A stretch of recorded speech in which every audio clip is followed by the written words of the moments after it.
world, it's a brand new flow. Stories are brewing with Joe. Pull up a seat, let your truth unfold. Real talk, real hearts, real souls. It's coffee and conversations with Joe, where your voice has room to grow. No judgment, just love that flows. Coffee and conversation. What's going on, everybody? It's Coffee and Conversations with your boy Joe. Like a happy 2026. Y'all thought I was gone, huh? Your boy's back in the building. And man, when I say we got an exciting show lined up for you today, but this year we have exciting guests. We're going out of state this year. We're going to be traveling on the road. Coffee and Conversation. We doing big things, y'all. Welcome back. Y'all got y'all coffee in y'all hand? Well, guess what? You know, my favorite baristas, they didn't brought me my cup of Joe. Let me taste a little. Y'all ready? Hold on. Let me taste this a little bit. That's it. All right. That is my cup of Joe. Hey, man, we live at the Strip Coffee Party this morning. Welcome back into one of your favorite weekday podcasts. It's the boy Joe Lockett. Guess what? On this show today, I've been trying my best to get at her, talking to her people, emailing them back and forth. Finally, somebody hit me back, right? She's a busy woman. But I've been trying to get her because why? Y'all know that in society, what's been happening right now? Women have been taking over, y'all. They've been coming into, different offices, doing different things, doing big things in our country. CEOs, mayors, moms, wives. Well, right here in Birmingham, history was made a few months ago. And all jokes aside, y'all being very serious right now, I'm very honored. I'm very proud because y'all know Love You First is all about what? Women. I'm all about encouraging women because I have two beautiful daughters. Right. So I want this world to be a better place for them. And I know sometimes men like myself, we can be male chauvinists. We push women out. But this platform, Love You First, is all about women. And this woman here has done something, wow, that I think a lot of women before her, right, is very proud that she was able to accomplish. And with no more questions to be talked about, no more death knells to be asked. She's in the building. The one and only Jennifer Andress, known as the Mayor of Homewood. Hey, Jennifer, how you doing? How you doing, Ms. Mayor? I'm doing great. Thank you so much. What an introduction, man. That's great. Appreciate you. Your people finally got back in contact with me. By your people, you mean me? Yes, absolutely. Yep. But I do appreciate you coming on the show today because at the beginning of the year, I know you have a lot to do. But let me say this: congratulations on everything. How does it feel? It's great. It is crazy, wild, but also it makes perfect sense. So I'm just honored to be here. I'm so honored. I've served Homewood for 9 years on the Homewood City Council, and it's great. I love it. I love Homewood, and I'm honored to be in this position. Did you ever think, as a little girl, no, I would be the mayor of a city? No, it's crazy. It's absolutely crazy. I was born here in Birmingham. I grew up in Dallas, Texas.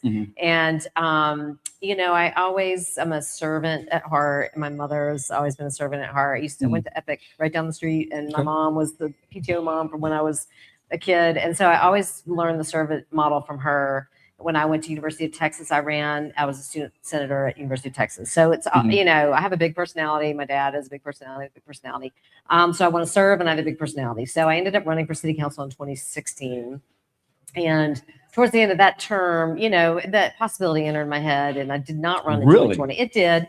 But I'm glad I didn't run in 2020 because I wasn't ready. And I didn't know I wasn't ready, but I wasn't ready. And then after my second term, I was ready. I mean, I've done this for 9 years on the council, and I absolutely love the city of Homewood. I love serving. I love serving in the Birmingham area. Like it is an honor to serve the entire county, which is what I feel like people in leadership do. Before we get into all your accolades and congratulations, I want to go here. You said you was born in Dallas. Born here, grew up in Dallas. Grew up in Dallas. Yep. So how long did you live here before you went to Dallas?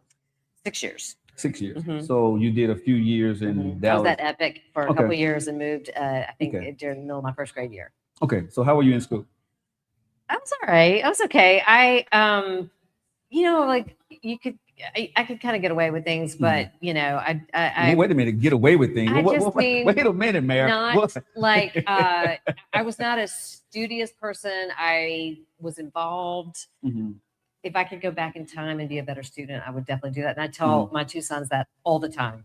I have one son that is just a brilliant student, and then another one who's a lot like me, who kind of gets by. I mean, does fine. I wish I could go back and be a better student. Let me put it that way. 2-parent household? Yes. Brothers and sisters? 2 brothers, younger, a lot younger. And then, by the way, my parents divorced when I graduated from college. So, yes, I grew up in a 2-parent household. Until then. But they are divorced, but they're friendly divorced. They're very friendly divorced. So, let me ask you this question. Where do you fit within the brothers and sisters? Oh, I'm the first child, only female first child. That is a like I'm first child, right. Yeah, I've been seeing there's like these memes about the older daughters, like that's me for sure. Okay, yeah, okay. For sure. So how was it growing up with 2 brothers? Well, we were really far apart in age. And so my middle brother and I, you know, he was always like a nuisance until we got into our 20s. Now we love each other dearly. Right. And then my youngest brother, I took care of. I was a caregiver too, because he was the baby and I was a 12, 13-year-old. So you were protective of him. Yes. He was and like now my he's protective brother. of you. Yes. Okay. That's great. And still real close family, even though parents are divorced, we're all really close. So Mary, let me ask you this question. Yeah. You're married now, but yeah. Did you get into fights in school? No. No fights, no arguments, no bullying. I don't think so. No, I ended up going to a private school when I was in 9th grade, and we all knew each other so well. In fact, my 40th reunion is coming up in April. Okay, and we were all really tight. Okay, that's the way it is in a smaller school like that. So how was your grades? You know, B's, low A's, and low B's. That's better than Again, me. I would like to do. I would like to go back and do it. I'll tell you what happened. When I went to college, I didn't study. I went to University of Texas, and I was not a good student, but I was very involved. Like I got super involved on campus. Like I said, I was a student representative for the student government, and I got by, and I knew I wanted to go into sales, and I knew if I could, with all my experience in my extracurriculars, I could get an interview, and I knew if I get an interview, I could probably get a job, and that's what ended up happening, which was great. But what happened was when I was an older adult in my late 20s. I knew I needed to go back and scratch that itch of being better academic. And I went to University of Alabama at Birmingham and got my MBA. And so that sort of scratched that itch, but I still would, if I could do it over again, if I could do my younger self. You keep saying this. So it's true. What did you miss? What you could have done better? I watched my son, my youngest son. He is an accounting major at Auburn. You know, he's made the dean's list. My older son has too, but he's had to work harder. I mean, he's had to apply himself better. I don't know how to explain the difference, but one of them is a true student. One that was easy for, one that wasn't as easy for. And the one that really puts the work in. Let me give you an example. Sure. During COVID. Okay, remember that first weekend you said you got 2 daughters, like they were in school when COVID hit and we started to stay home. So I had 2 high schoolers at the time. Our youngest sat himself down at the dining room table that first morning, put his laptop up and went to work. And that's what he did the whole time we were doing COVID. Our oldest, had some friends come over, went on the back deck and dyed their hair. So just, you know, it's funny. His senior picture popped up in my Facebook memories today and it's orangey because he has the same color I have too. And he tried to dye his hair and his senior portrait, his hair is orangey. So my point is, I wish I would go back I was more like our oldest than I was our youngest. And I wish I could go back and be so disciplined like our youngest. But that would change. You're right. You would change your trajectory. 100%. And would you have actually be the first woman that took 71% That's a good point. of an election a few months ago? That's right. So, my husband calls that the butterfly effect. The butterfly effect. When I step on the butterfly. You step on the butterfly, you can change everything. So, and I'm listening to him like, so are you not happy with what you did? No, I know. You know how it is. There's always that one thing. Or what would you tell your kids? I mean, I always tell my kids. What would I tell? What if I said I would have did anything better? Yeah. What would you do different? Exactly. I don't think I would change anything. Yeah. Okay. Because I love that. I would want to. Yeah. But you don't want change. I like 100%. What I have. Yeah. Now, this may sound bad. I may change one of my marriages. Yeah. Yeah. I probably would have got married to one of my. I've been married twice and divorced twice, so may not have married one of them. I hear you. One of them probably would. Well, I say that too. Yeah. You know, I wish I would have met my husband earlier than I did. Yeah. So, we were in our late 20s when we met. So, you know, but you know something? Even with that marriage, I loved her. Yeah. And that's who you are now. I would not become this guy That's right. in radio and everything. Yeah. It was because of of her. You know what I mean? So Yeah. again, Yeah. even though things didn't pan out the way I wanted to, You learned, you grew. yeah, and I'm sitting here in front of you, and I'm able to have an interview with you. So Mhm. yeah, I don't think I changed anything. That's it. I like that. That's a good point. You're right. I know my head knows you're right. You know, I Right, do but know still, you're you have right. a feeling Yeah. like I have a little pull on me. But okay, so if you went back, and I'm Yes. just hopping you just a second. If you went back, Yes. what do you think you missed? Oh, I would. I mean, I just was. You know how stupid you can be. I was just did not apply myself. I would. I don't know if I would have stayed in the same major. I don't even know. I mean, really, truly, I ended up getting like eking out with a history major, but I You started. wanted to, so what I'm getting from you, you Yeah. wanted to do better. Yeah. You want a better grade. Oh yeah, for Okay. sure, and more Okay. pointed direction. You know, again, I knew I was going into sales, which is what I ended up doing, which was great. I had a great sales career. So I'm, you know, you're right. I ended up doing what Jennifer Andress was meant to do, or Jennifer Lowery was meant to do at the time, and so Right. here we are. You're right. I'm 57. I here I am. It's a whole lifetime. And you're the mayor. Yeah. Okay. I'm just saying. I don't think you did too bad with, That's right, with yeah, just squeaking. that's right. If squeaking out gets you the mayor, I just have Homewood, this. and take 71% That's in right. 2025 That's in right. this environment and economy, Yeah. I think That's you a did good pretty point. good. Well, I So just had you- this big sales personality that I got from my father, and that came from him, and that anyway, that has a lot to do with where I am today. So I would say that if the other Jennifer Yeah, Lowery, the smart one, right, the one that right, studied you'd hard. be president of the United States. Yeah, yeah. I think Gosh. you'd be president of the United States. Yeah, no comment. or you'd Yeah. be governor. Yeah. You be governor of Alabama. Yeah. It's nice. Because this Good Jennifer thought. Lowery got you here. Yeah, that's right. So that smart one would have just That smart one, even more, Yeah. exactly, You- even more. you And I know. did, and I like I said, I did go back. I got my MBA right down the street at UAB, and I ended up really focusing on marketing because that's what I loved. So I sit here and say I wanted to be more of an Right, right. academic, but I still really loved the sales, the marketing, the people aspect of that degree. So So when you was in high school, did you love marketing then? Or no communication. I wrote for we had a little newspaper. I wrote Okay. for that. I was a photographer for our newspaper, and I loved history and government. I've always loved that. And like I said, I ended up getting a history degree from University of Texas, Okay. a government minor. And so, Okay. I mean, you're right. I am where I'm meant to be. I do Yes, know that. for sure, I do for know sure, that. for sure. Yeah. But I do. Yeah. Sometimes you have revisited history. Yeah. Like if I could go back, I would do Yes, this a little bit better. This I exactly. do this better. And if I go back and to be on your side here, Yeah. I would say I would be a better husband. Yeah, for sure. Right. I Of mean, course. Yeah. I'd we be a all better have. father. Yeah, Um, for sure. Academics, Yeah. I wouldn't change because I was just Yeah. not good Yeah. because I didn't want to be, but I didn't apply myself. That's what I'm saying. know, I mean, yeah. I wish I had the drive that our youngest son has. He's amazing. But here's the thing: I think for you and for a person like yourself and me, we had our drive. Mhm. It was just a different thing. That's right, for Like, sure. Yeah, I'm for sure. very talented. Yeah. And how to That's explain right. it for people who are watching the show today? I'm a person that if you show me something, Mhm, I get the gist of it, move out the way I got it. mhm, I figure it out, and I become really, really good at it. mhm, Right? But if you sit me down with a book and try to, teach me something, mhm. right, Yeah. your way, I'm probably not going to learn it Mhm. because I'm not entertained or it doesn't keep me Mhm. interested at the same time. Like when I play music, Mhm, I only play music and I play the saxophone because my cousin plays saxophone. mhm. The only reason I want to play because he got the girls. Yeah. Not because I thought I had a talent, That's but because he amazing. was playing the saxophone and the Yeah. girls got it. Guess what? I went in there, I started playing saxophone, Yeah. and I said, I'm gonna That's get so good at cool. this. And so guess what? I became the first chair, I became all city, all of us. Okay, that's amazing. But That's I amazing. didn't care about music. It was nothing about. I was doing it for the Yeah, exactly. Right? But also, I would love to know how to play a musical instrument. I never did that. So, now we're bringing it all out. Now I'm telling you, I wish I That's had what learned music. conversation does.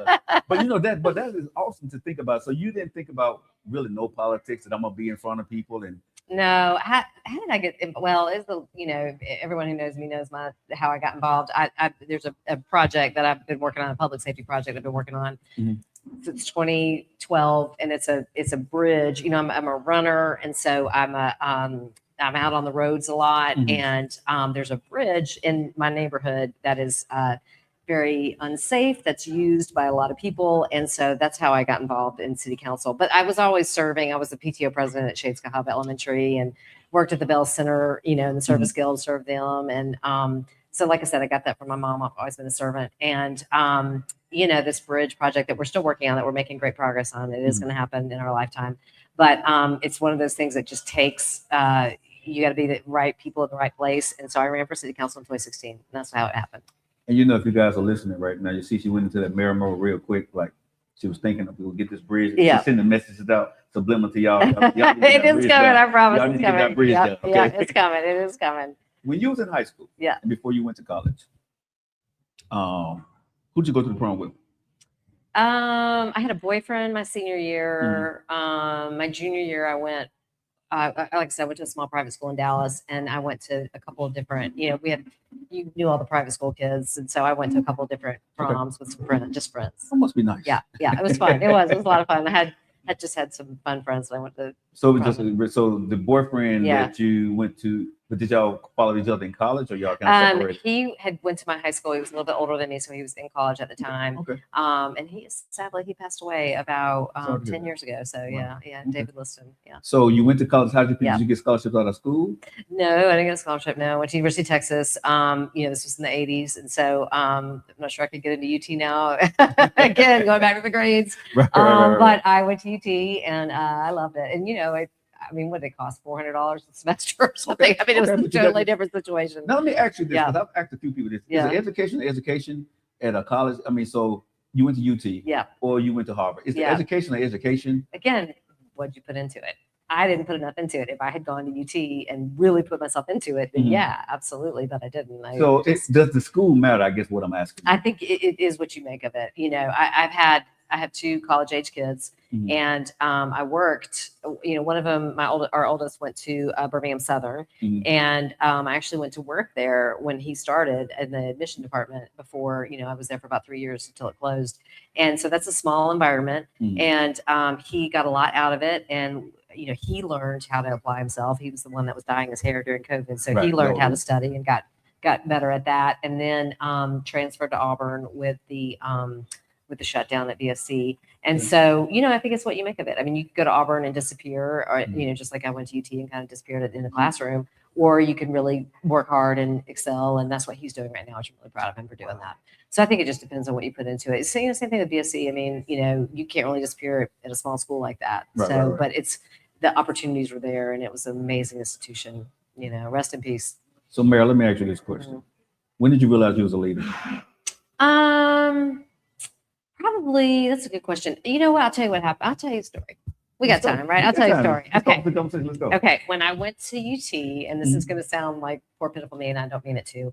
I went through Rush, and I did not get in a sorority. Okay, what's Rush? Sorority Rush. So I went through what the girls go through to get pledge a sorority, and I did not get in a sorority. Oh, you got a little attitude with it, because I see you sitting like. Yep.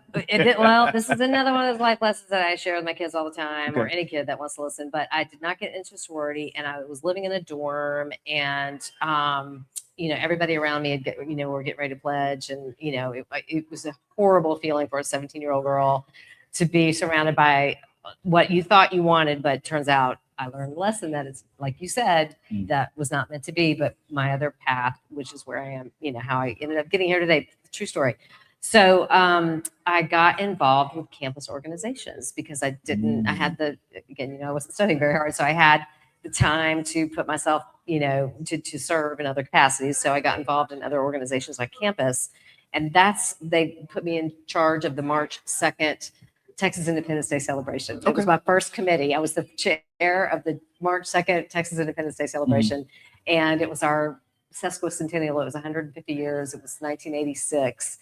And that is the first committee I ever chaired. And so then to this day, I'm having lunch next week with one of my friends who was in that environment with me. Right. And that's what happened. And I ended up just kind of, serving my way up. And then I ran for student government, and UT is a big campus. We had 51,000 students, and it was a full-on campaign. And in fact, I'm going to see I'm going to Texas next week, so I'm going to see my campaign manager. But he was my campaign manager, and I ran, and I loved it. And that is when I knew that was the leadership. Did you win? Oh yeah, I won big. I mean, it was one of those like everybody was on the ballot, and I had the most votes of any of the races. I mean, it was like the president, vice president, the student senators, the student representatives, we were all on the ballot together, and it was it was a lot of fun. Yeah, that's when I learned. America. Yeah, Start right there, y'all. She's been doing this since college. I know. See, My when you gonna junior year come, of get the story college. out to you. You see what I'm That saying? is the story. She Yeah. been knocking them out the box, okay? Yeah. So that was the college you story. won big. Yeah, big. Like you At did. UT. I mean, that's a big campus. Oh, yeah, It's a lot but of I'm saying fun. like you did a couple of months ago, you Yeah. won big, Yeah. 71%. Yeah. From what I hear, yeah, somebody yeah. little person said 171%. Yeah. You kicked yeah. somebody behind. Yeah, well, I mean, I've been doing this a long time, so Okay. and I've worked hard at it. I've worked very hard at it. I mean, I love it, and I love serving, and I'm so grateful for the opportunity, and I work hard. Let's go here because I want to talk about this because this is about women, and when men and women say they work hard, Yeah, everybody works hard, yeah, right? yeah, But everybody don't succeed, yeah, even though they put in hard work. So when you say, Mary, work hard, yeah. what does that mean for you? Showing up, being there, being present. I mean, that, to me, that's 80% of it. I swear to you, that is 80% of it. It's just being there, because you just take in so much, you learn so much. I've learned so much about the city and how it works, and who works there, and who we serve, and who has businesses there, and who builds homes there, and it's just showing up and being there. You know the 80-20 rule. 80% of the work is done by 20% of the people. Right. I mean, I'm one of the 20%. I'm there all the time, and I love it. And that's it. Showing up, doing the work. So when you got the bug and knew you was going to be a leader, or knew that you had won, right? Yeah. Go back to that day. What was that feeling? Because I want to go here. You was beating men behind in the 90s, right? You beat people, right? Yeah. The odds against you were people doubting that you wasn't going to win because such and such was, more popular, had more, I guess, intellectual, whatever they want to call it, more experience with them. Yeah. How did it make you feel when you was in that situation in college and you beat everybody out and you was a nobody? You just got, I guess, not elected to be in a sorority that you want to be in. Yeah. But now you come up here and you kicking butt. Yeah, what was that feeling like? That was amazing. It was incredible. It was great. And I'm a very collaborative person. So it's very much a team effort. It's not, like I said, I do the work, but people are with me or helping me or, assisting me or, guiding me or what. And I listen to people when they tell me advice. I listen to them and take it in consideration. And so it was fun. It was a lot of that. I was in college, so I'm sure there was alcohol involved, but it was a lot of fun. Yeah, it was a lot of fun. It was great. Yeah. So you said some key things here, though. I want people to take away from this, especially young women. Listen to the show today. Yeah. You said team. Yes, I'm a huge believer in teamwork. Huge. Right? Yes. And may I ask you, Mayor, how did you get your team back then? Yeah. It was people that I was around, serving in these other committees that I had been on, and these other capacities that I had been on. And so it was, people who supported me and believed that, I could do the job. And I had, like I said, my friend Hugh, I'm going to see him next week in Austin.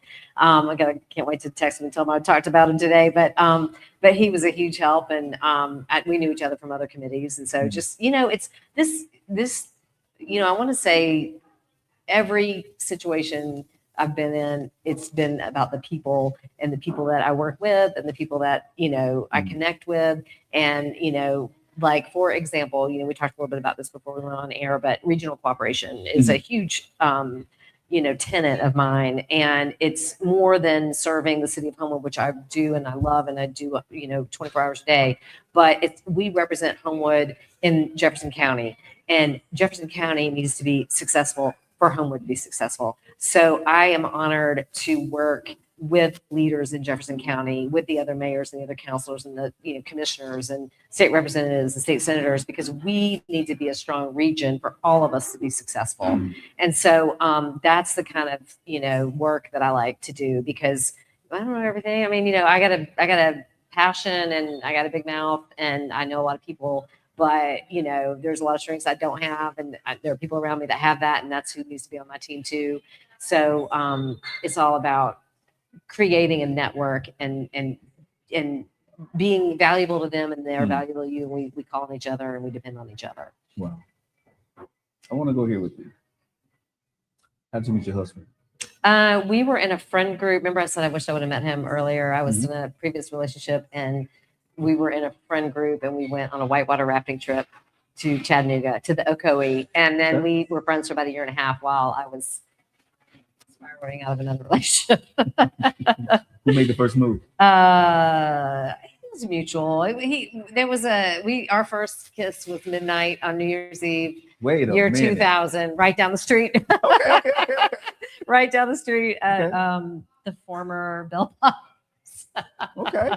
Remember Bell Bottoms? So yes. That's where we were at midnight. No, we were at a party, and then we went to Bell Bottoms. Okay, so that was Night. 2000. You said it was Year 2000, Year 1999, 2000, 26 Wow. years ago. Yeah, exactly. Yeah, Wow. exactly. Yeah. So he made the first move. I mean, it was mutual, you and say it it was was mutual? midnight. It was we had to kiss at midnight, Okay. but we were on a date, so I Okay. think it was really good. What- We had a lot of chemistry between us. What drawed you to him?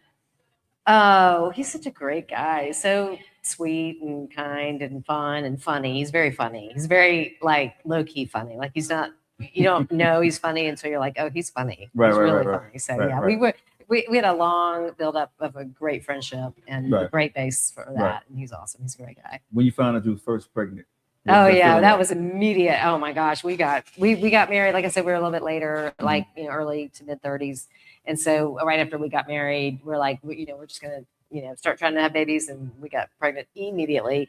And so John was born 11 months after we got married, and then 6 months later got pregnant with Will, and Will was born a year and 2 years after we got married. So yeah, The emotion you found when Yeah. you found out first. yeah. Okay, I'm pregnant. Yes. Was Like, it oh my scary? gosh. Oh yeah, it was amazing though. No, it was great. It was awesome. It was great. I mean, I felt crummy. I'm not Of course, I'm of not a course. graceful pregnant Right, right, person. right. I did not love being pregnant. So It's not my favorite thing in the world. My kids are my favorite thing in the world, but birthing them was not my favorite thing in the world. right. Some women are like, oh, I love this You like feeling of no, this we're not doing that anymore. No, I got you. So since the marriage began, when did Yeah. you get into politics? Before marriage or after marriage? Oh, it was after. So I was in sales. Okay. And Talk about sales before we go there. yeah, Talk about sure. sales. How Yeah. was sales? I was- So what got yeah. you into sales? my first job in sales, I was with Xerox. I actually lived in Atlanta for a couple of years out of college. I think everybody have walked at Xerox, whether they was a cashier. Exactly. Xerox was like Because McDonald's it back in the day. was, and because they had such a great training program, and so I mean, like intense training program. Everybody wants to go that route. Right. Back in the day, I don't know if it's like that anymore, but No. it used to be like that. Right. So I worked for Xerox for like 3 years, and then I ended up going to work for Johnson & Johnson. That's actually how I ended up back in Birmingham, was my J&J job. So I did that for 11 years. Now, here's a story you may not know. Okay. When my second child was born, our first child was diagnosed with hearing loss when he was 1 year old. Okay. I was pregnant with Will. We found out it was genetic. So I was pregnant with Will. And then I was diagnosed with breast cancer. So I had breast cancer while I was pregnant with Will.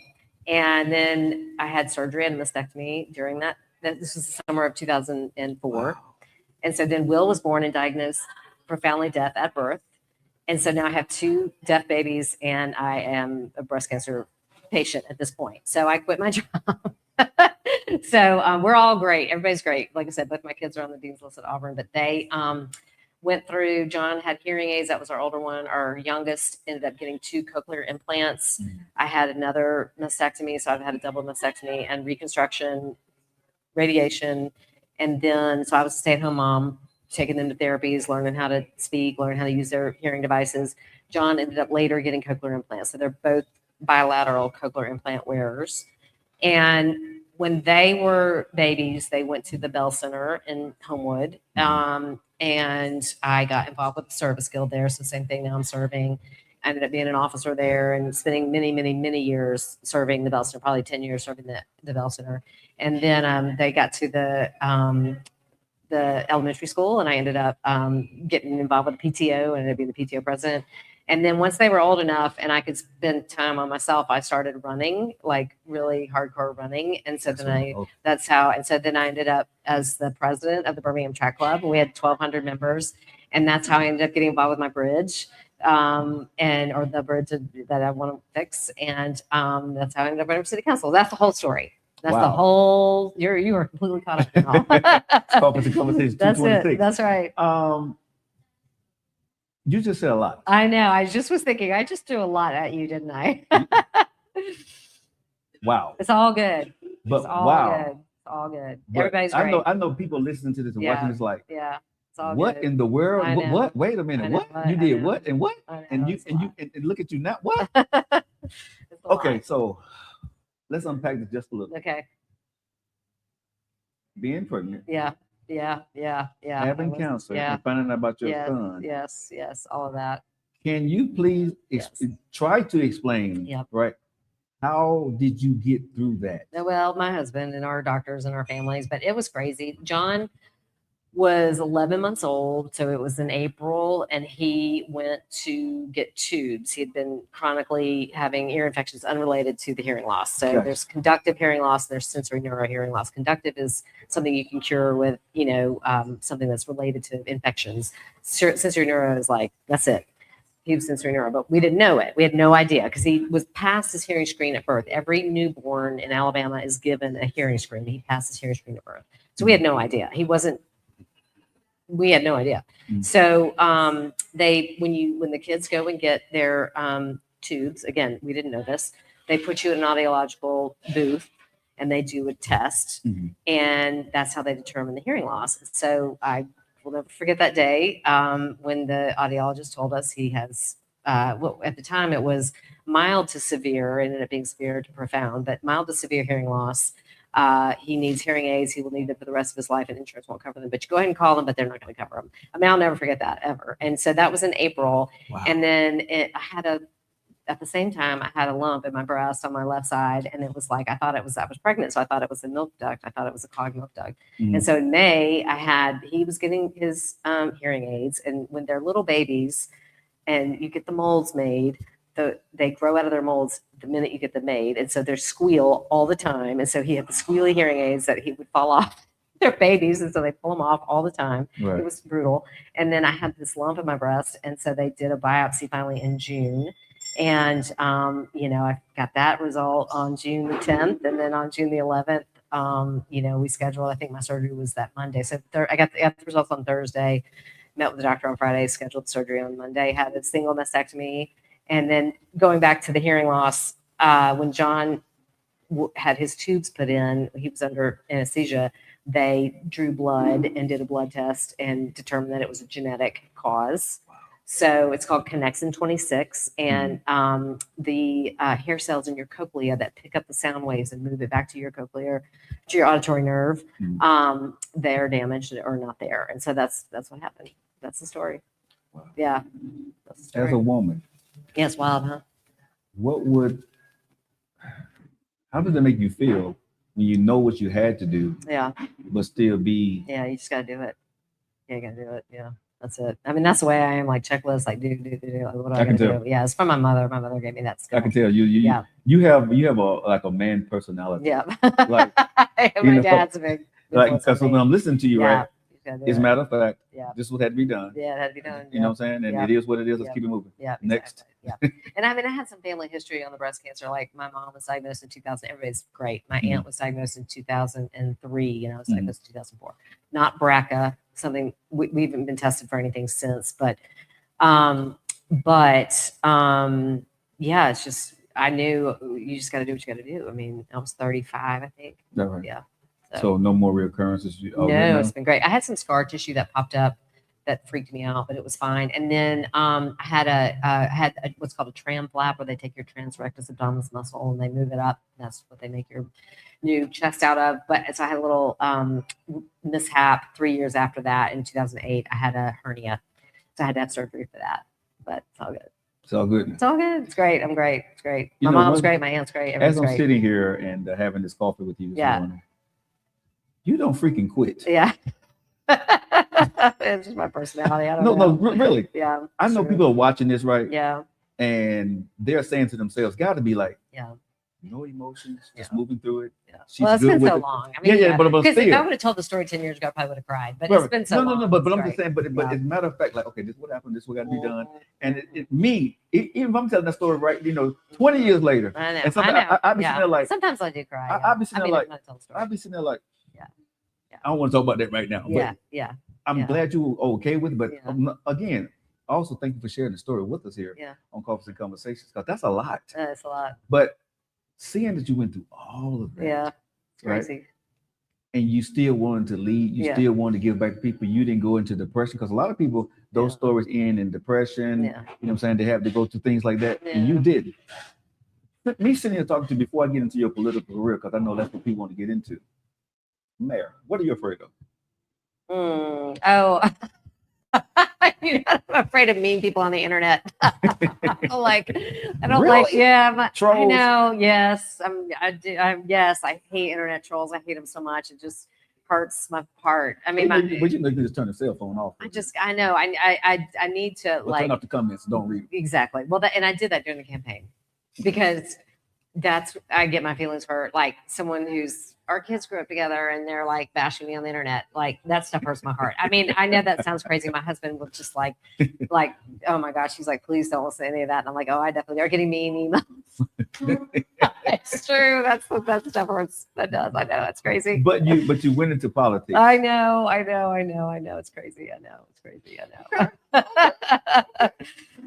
So when you were serving for city council, when you decided to run for city council, did you have a conversation with your husband about this? Or yeah. He made a little video ad for me in my campaign this summer, and in the campaign, in the ad, he says, "None of this surprised me." Wow. So he wrote a really cool endorsement for me in 2016 when I ran. And it was long. Like we had to edit it down because we're like, none of it's going to read. I mean, it was really long. It was really sweet.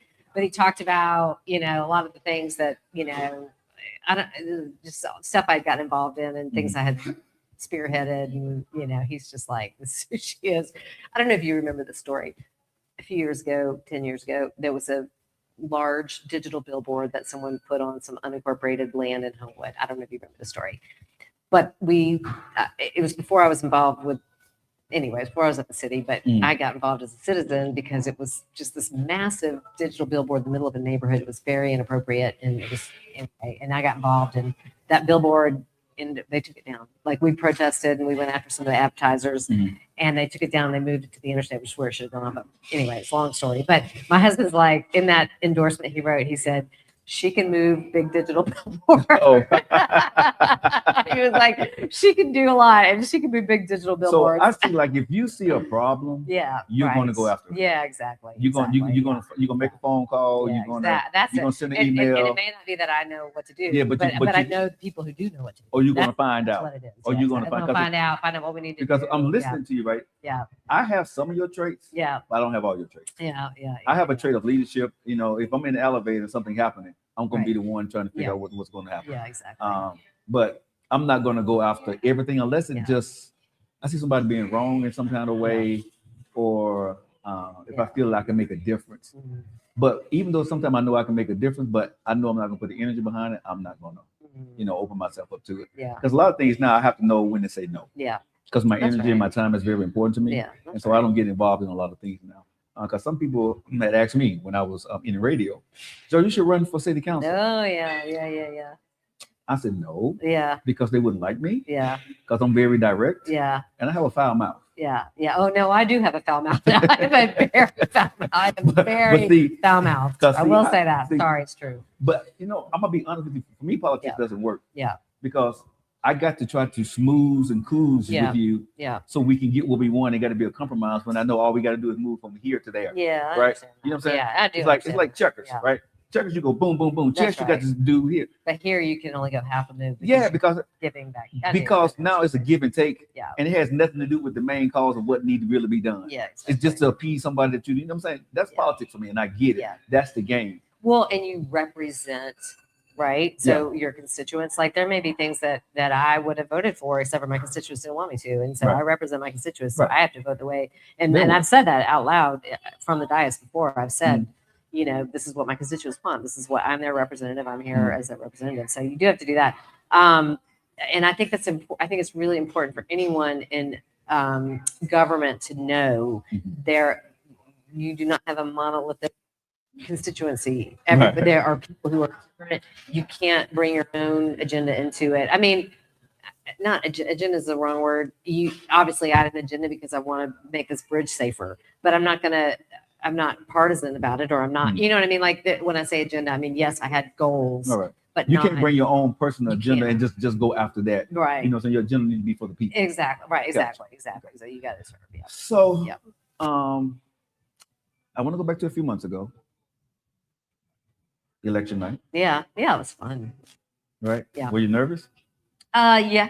Sure. Yeah, I was nervous. Yeah. Did you know you was going to win? I mean, I felt good about it. We felt good about it. I think, you know, I had a lot of support, and I've been doing this a long time. And I told you I got offline in the summer, which was a really smart thing to do. I'm really glad I did not read because it, you know, the online stuff. People live out in the real world. Like, there's about 25 people that live here, for sure. but everybody else lives Live out out in the here, real world, yeah. right? And so, and that was the thing I would always tell anyone running for office, like, you know, especially where we are, because we have different wards. Like, you know, I know Vestig is at large and Mount Burke's at large. It's harder to do. But for us, you got to knock on doors. You have got to knock on doors because they're the ones that you're going to represent, and they're the ones that are going to tell you what they want, not the 10 people on the internet that say what you think everyone wants. It's not true. When you get out and you actually knock on doors and you find out, you know what, none of these people are talking about anything that those people are talking about, or when these people do start talking about that, then you know. Now we got a problem. Yeah, exactly. So I mean, you really need to stay connected to the actual people that you represent, and so so that is always my advice. If anyone in Homewood is specifically is to knock on doors. What did the people want? They want good schools. They want, you know, successful businesses. They want in our city to succeed. They love our local businesses. They want a tree canopy. They want walkability. They want public safety. They want to be safe. They love our fire department, our police department. They kind of want they want the small town charm. But you know, we're kind of growing up a little bit too, and so they want to make sure that we grow in a responsible way and can, you know, maintain that small town charm. And so yeah, I think that's it. I think they just want to raise their family in peace and send their kids to great schools. So I know you don't have to answer this question if you don't want to, but was it hard running this race being a woman? Well, my opponent was a woman, and so Homewood was going to have a woman regardless, no matter what. Yeah, absolutely. So that was exciting, though. And you know, I had some other friends. We talked about this before we went on air, but I had some other friends that also broke the glass ceiling in their cities. My friend Graham Smith in Mountain Brook, Yolanda Lawson in Pleasant Grove. My new friends, I was friends with Yolanda and Graham both beforehand, but Tracy Threadford in Tarrant, and then Jane Anderton and Clay. So they're new friends. Tag, y'all need to get on my show. I need to talk to you. Yeah, I got you. I'm gonna message them after we're done. Right. But they are my new Tracy and Jane are my new friends, and then we have a little chain of messages together. But we are all the first women, and then I know there's a new woman I think in Columbiana who I haven't met. And Yolanda is also the first African American in Pleasant Grove. So, and she will tell you her opponent was an African American male. So they were Pleasant Grove had their first African American mayor, regardless. Right. But it happened to be Yolanda. So this, I think, you know, going from 2024 to 2025, you've seen a shift. Yeah. When it started coming to, I think, our culture's tired of us. Right, how things are being ran. I'm just being honest, right? Because women are in a space where I've always said this: when a woman is around me, I'm better, right? That's what my husband says. Yeah. Because I'm the emotional piece I need, right? Yeah. Like on my team, you met Lisa, right? Yeah, I was doing great, yeah, right? Until she came along, right? Now I'm doing awesome, exactly. Because she knows me, like when I was coming to. Joe, you good? Where you at with everything? But when I walk in, everything's already taken care of and all this other good stuff, right? So I truly understand when you're talking about having women in 2026. I'm excited to see where this is going to go because now you're in politics where the change is going to look like what y'all want to look like, well, structure, where it's going to be more of a compromise. Did you face coming up until now, like, okay, a man's salary is more than yours, even though you did the same job, right? When you try to get this position, but because you're a woman, you sit in the room and you know just as much as that man do in the boardroom, right? But they don't look at you; they look at him and ask him the question. That happens. Yeah, it still happens, right? Yeah, it does. When you're talking, nobody's really listening. But when they say the exact same thing, I've had that happen before. Yeah. You told your male counterpart something. Yeah. He took it from you. Yeah. used it and got credit for it. Right? Yeah, that I haven't had that happen, but I have had this is my first term on council, and I don't even remember what it was about. But I remember calling a meeting. I called the meeting, and I don't remember if it was with a developer or if it was with I don't remember. But there were some of my co-councilors in the room with me who were male at the time. My first time with council, it was just me and one other female co-councilor, my friend Barry Smith, and I remember them like looking to the other guys asking them like about the meeting, and I was like, well, I'm the one who called the meeting. Right. So I mean that has definitely happened. Absolutely. How do I can see you be more direct? Yeah, I am. Right. Yeah. So you put it out on Front Street like Yeah. this is going to be what it is. Yeah. But there are a lot of women that get into these positions, Yeah. but don't have that gravitas. I would Yeah. say Yeah. that they need to be Yeah. in. They have to get used to the environment because you work your behind off That's to get right. there anyway. But Sure. you have to get used to the environment. That's right. So you being in city council now, being the mayor, what has been the toughest thing for you? In as mayor. So far, I know it's short term, but yeah, it has been just short term. Honestly, you know, we made a personnel change right before I got sworn in. That was my decision to make. so you had to fire everybody. Yeah, I had a person to make, yeah. So you fired everybody. No, just one person. Okay. And his executive assistant. But yeah. Okay. Yeah, that was, but it was the right thing to do, and I'm not. I mean, I knew I had to do it, and I did it, and there was no problem doing it. So you know, yeah, it was the right thing to do. So I mean, it was. And, Right. Yeah. So yeah.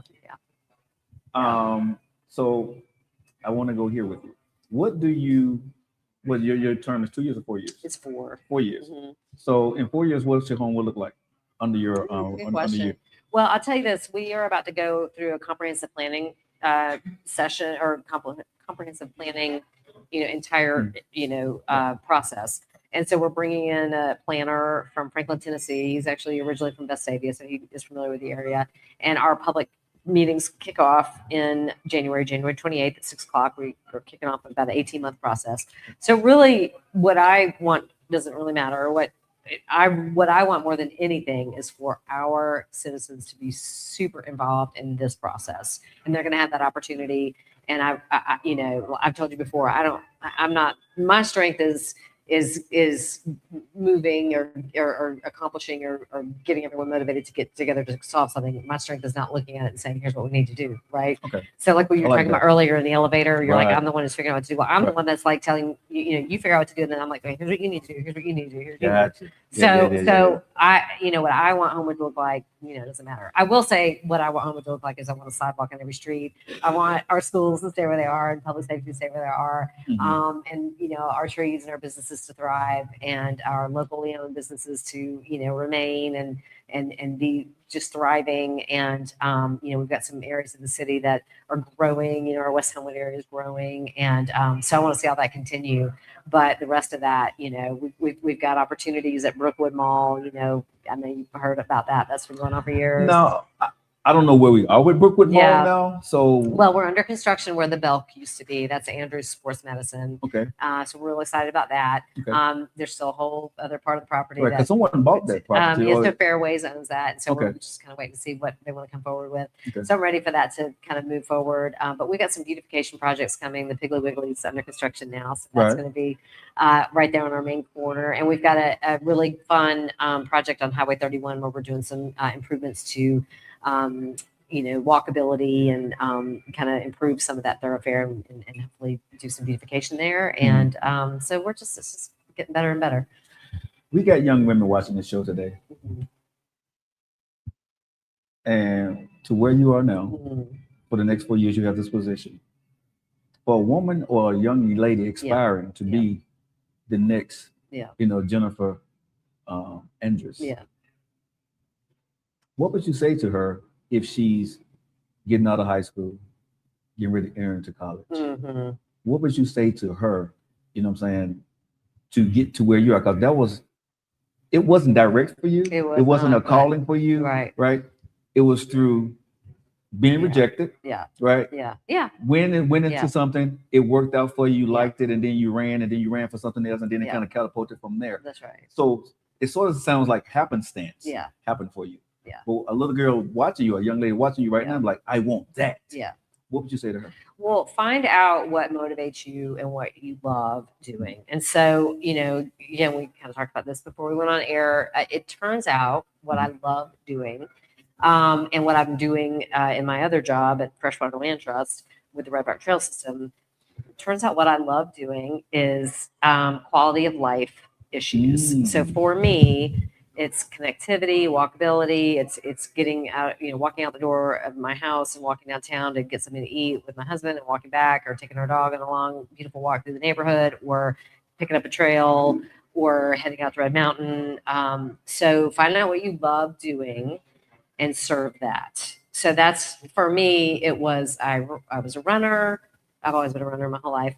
And then I served at the Birmingham Track Club, and then I served the city of Homewood. So, I love my kids. So I served the schools. Right. And so find out what you love doing, because you can't, like, if you force me to go out and play golf, like, I may do it, but I'm going to complain about it. Exactly.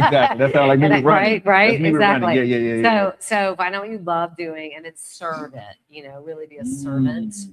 And I like what you said, though. Let's pause right there. You said, Yeah. do what you love doing. Yeah. And then serve it. Serve it. I mean, really, and if it's your church, I mean, I don't mean to make it sound, I'm not trying to take any, spiritual aspect out of it, because, I love our church too. We serve our church, but I love that too. So whatever it is that you love doing, when I say serve it, I just mean give to it, feed it, and show up. Like I said earlier, show up and be there. Like my kids growing up, I was always one of the moms on the field trip. I was always one of the moms. Always there. Yeah, I was. So just whatever it is, be present, be like involved, be intentional about your involvement.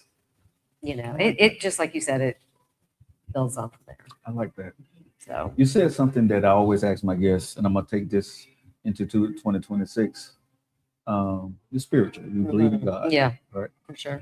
So when you pray, when you talk with God, and you have your inspirations, right? How does God talk to you? Is it a voice? Is it a feeling? Is it a sound? Is it a light? Yeah. How does he talk to you? I just security. I think just security and just a feeling. I just am thankful. I'm always thankful, and that's important thing. So, you asked earlier, how did we get through that season of life that we got through? My husband, our church, our faith, our family. I mean, our doctors. I was at St. Vincent's. That's where I had both the babies, and that's where I had all my treatment, and going into that amazing chapel. That was, I don't know if it's still there or not now that it's UAB, but it was really just the most, it was the best place for us to be. So, because I know when I speak with God, I talk to him all the time. Yeah. He probably don't like my mouth. Yeah, same. I'm not gonna sit there and tell you the truth. I don't quote Bible scriptures to God. You know what I'm saying? I talk to him the way I talk to anybody, right? Absolutely. You gotta get that's a good thing. But when I'm talking to him, right, he always send me like a little sign. Like first it'll be a thought. Yeah. That'll come across my mind, right? And then it'll come across my mind again in an image. And then from there, it's something throughout that day or that week, it'll pop up again, right? And so I know he's talking to me. Yeah, exactly. Right, because I'm like, where the hell did this thought come from, right? Or why am I thinking this? Yeah, love that. But when I ask him for something, right, he always gives me the answer on what needs to be done. He puts it right there in front of me. But then I got to go do the work. Yeah. Right. And so when I ask people that question, I always think about when does he talk to me? It's not a voice. It's imagery and an intuition, knowing that this is what you're saying. I hear you. This is who you need to talk to. This is what you need to go do. Right. Yeah. That's God. Yeah. For me. Yeah, for sure. And that's deep for me because I know how to dial him in, right? And I know how to have that conversation with him. Now, sometimes I'll be like, are you sure you want me to do that? Yeah. But on other times, that my life, people know my life, like, going through the divorces, losing everything, starting all over again, right? And I'm here. I have my own coffee. That's right. Right? I launched my own coffee brand, Love You First, for women. This is what we called it. Yeah. Bold, strong, and beautiful. Oh, I love that. This is for That's women, great. right? Oh, that's great. And I so love a portion of our proceeds always go back to a woman's foundation. that. Yeah. Hopefully, when you get time, go on our Facebook page. Yeah. Well, for sure. And join the thing, because what we love, the Love You First tour, we're gonna have a Love You First tour with coffee, and it's all about women. Yeah. This is because we did a tasting test. We did our lunch here at the Nice. coffee parlor. But we love to have women in power to come speak at our tours that we're getting ready to do here. So I'm quite sure you're going to be tasked, since I got your phone number now. Yeah, you do. I know you do. Absolutely. We're going to be plugging you into some of the things, hopefully, if you have the time, to be part of some of the stuff that we're doing. But I do want to say this to you. I'm very proud of you. Thank you. You know, we knew each other, but we weren't friends. But I feel that we can be friends now. Yeah, for sure. And to see you doing such powerful things, not just for yourself, but for other women, and taking this and making it look easy. Yeah. Oh, thank you. You make this look very easy. Oh, thank you. One more question before I get it, because it just crossed my mind. I want to ask you, who was your mentor and who was your inspiration? So I was asked that question one time at a women's thing that the BBJ did, and I will tell you my parents. I mean, I mentioned my mother. In her service, she was in municipal government for 31 years in the city of Dallas. She just retired a couple years ago. She was the director of the water department. Wow. So I know she had a big job. And then my dad is and then so my family. But my good friend Paul DeMarco was the state representative, and Paul. I learned a lot about service in politics in Alabama from Paul, because Paul was very, very responsive to his constituents, and I just really learned a lot from him. So that was my answer when I was asked that at the BBJ. I will also mention my two friends that one I'm going to see next week in Dallas, that when I first got involved in leadership at University of Texas, Mark Chesay and Dean Carter were really big influences for me. So all men, except for my mom, all men. But yeah, I'd say that. Yeah. Because you are the mayor of Homewood, I'm quite sure there's some things you want to say to your constituents before you get out of here. Yeah, sure. So absolutely. we want to turn the show over to you. Okay. Congratulations on everything you're doing, but go ahead and talk to your people and let them know where they got coming from. Absolutely. Well, the main thing I want you all to know is that we want you to be involved with our comprehensive planning process. So please join us. Please come to our kickoff, which is going to be January 28th at City Hall at 6:00. And then the next day we'll be at the Senior Center all day long. And then we'll have many, many opportunities for you to participate from there. Look for your mailbox, follow us on social media. We've got our newsletter going out later this week, and sign up for our text messaging service. Check out our website. But we want to hear from you. We want you involved, because this is your city, and I'm so honored to be your mayor. All right, guys. We finna get out of here. I want to thank the mayor for stopping by. Thank to her team for getting to here. We do appreciate you guys.